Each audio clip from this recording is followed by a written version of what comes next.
Everyone had always asked me, do you want to coach? Do you want to be a coach? And my freshman year of college, I was like, maybe. And then I saw how much time goes into coaching. I was like, absolutely not. Like, you know, I'll still be around sports, but I do not want to be a coach. That's just too much for me. I actually love it.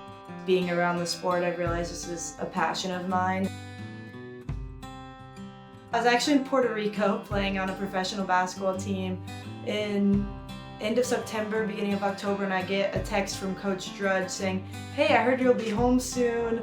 Would you be interested in coming on staff? And I was like, how does she, I've never talked to this lady before really. How does she know I'm gonna be home soon?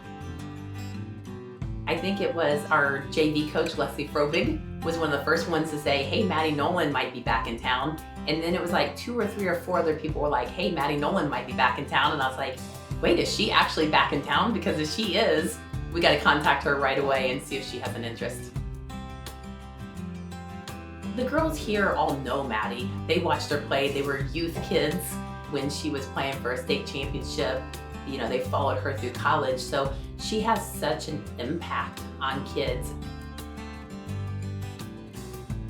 This is something I've really learned from Coach Drudge is whenever I would lose in like college, you just want to like yell to an extent, like we gotta be better, we gotta do this, we gotta do that, and that can't be the case necessarily when you're 500. So finding the positives in every game, I think, has been really beneficial for me. Like you don't have to yell every single time, which makes me sound insane, but I've just been so used to like being on that hold yourself to a really high standard, and not that we don't do that here, but you gotta find the goods in some of the losses that we've had.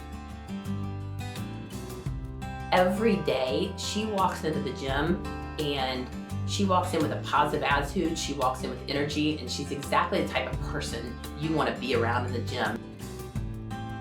My main thing right now is when I was at Zionsville, we had the opportunity to be really successful, and I think we can get back to that with this group of kids that we have right now on the high school team, but the development also starts with 3rd, 4th, 5th, 6th, all the way through 8th graders to get back to winning sectionals and having a winning record and, you know, being a team that people don't want to play. So that's kind of my mindset with training those kids as well.